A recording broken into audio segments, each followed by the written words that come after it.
கிருஷ்ணகிரி மாவட்டம் வேப்பனப்பள்ளி தொகுதியில் அதிமுக சார்பில் போட்டியிடும் KP முனுசாமி வனப்பகுதியை ஒட்டிய கிராமங்களில் தீவிர வாக்கு சேகரிப்பில் ஈடுபட்டார்.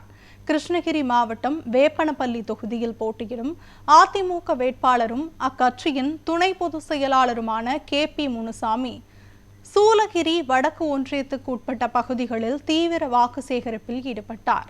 குறிப்பாக கும்பலம், அத்திமுகம், பண்ணப்பள்ளி உள்ளிட்ட மலை கிராமங்கள் நிறைந்த ஊராட்சிகள் உட்பட 44 கிராமங்களில் வாக்காளர்களை சந்தித்து வாக்கு சேகரிப்பில் ஈடுபட்டார். அப்போது தமிழ், தெலுங்கு, கன்னடம் மொழி பேசும் மக்களிடம் கட்சி நிர்வாகிகளுடன் சேர்ந்து 3 மொழிகளில் பேசி வாக்கு சேகரித்தார்.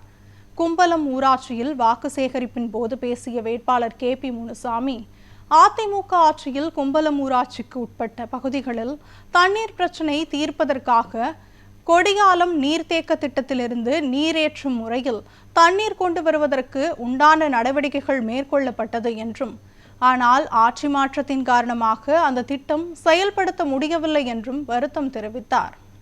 ஆட்சிக்கு வந்த திமுக அந்த திட்டத்தை கிடப்பில் போட்டிருப்பதாகவும் அவர் குறிப்பிட்டார்.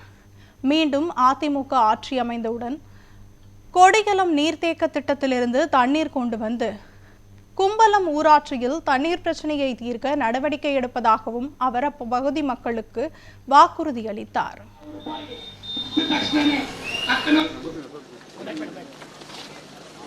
ரொம்ப